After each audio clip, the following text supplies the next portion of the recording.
Pagdating naman sa mga negosyong may kinalaman sa teknolohiya, hindi rin nagpapahuli ang mga Pinoy. Tulad ng mga cellphone reloading station na talaga namang connect na connect sa kanilang mga suki. Sa panahon ngayon, isa na nga sa pangunahing pangangailangan natin ang cellphone. Kaya dapat lagi itong may load. At dito nakasilip ng pagkakataon ang iba nating mga kababayan para kumita.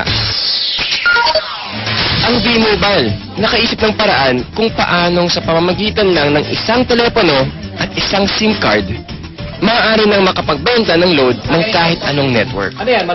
Ang kaibahan nitong V-Mobile, gamit mo yung cellphone mo, makapagbebenta ka ng lahat ng klase ng prepaid, cards at saka electronic, para magkaroon ka ng negosyo. Taong 2008, nagsimula ng V-Mobile ang negosyong ito. Ang sistemang gamit nila, all-in-one load service, kaya one-stop shop ang kanilang serbisyo. Kailangan mo rito, at least meron kang cellphone, meron kang maliit na puhunan, hindi mo kailangan ng malaki, although pwede rin maging malaki ang puhunan mo. Yan depende sa kung plano mo sa negosyo. Kung gumagamit ka ng internet, napakasimple lang gagawin mo. Punta ka sa aming www.loadextreme.ph. Tapos pag nakita mo na itong website nito, diba, yung online loading, kiklik mo, lalabas dyan yung aming dialog box. I-enter mo yung account mo, papasok mo. So, in this case, pipiliin ko na lang, papasok ko yung aking sekretong PIK. Tapos mamimili ako ng produkto. Tapos, lalagay ko yung cellphone number. I-click mo ngayon yung send load. Pag okay natin, yun na. Pero paano ka nga ba kikita sa negosyong ito? Halimbawa, may magpapaload sa iyo ng 100 pesos. Ang mababawas sa load wallet mo ay 90 pesos lang. Ibig sabihin, may 10 piso kang kita sa bawat 100 na i-reload mo sa iyong customer. Kung kumikita ka ng 100 pesos kada araw sa pagre-reload, sa loob ng isang buwan, may kita kang 3,000 piso.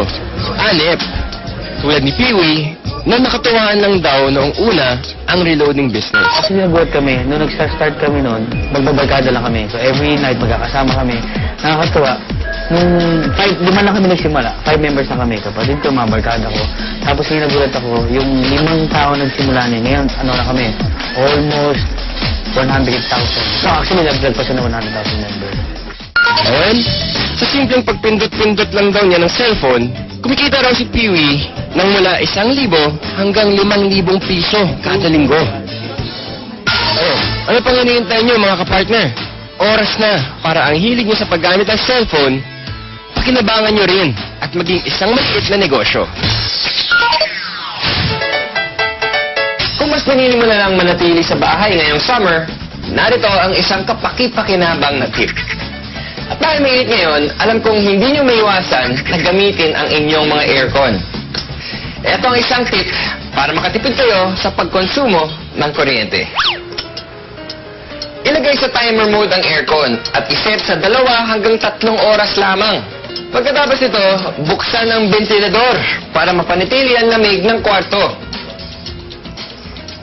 May enjoy mo na ang lamig, makakatipid ka pa. O di ba? Pwede naman eh. Kaya mga kapartner, tandaan, dapat maging wais all the time. Ano ba masasabi natin?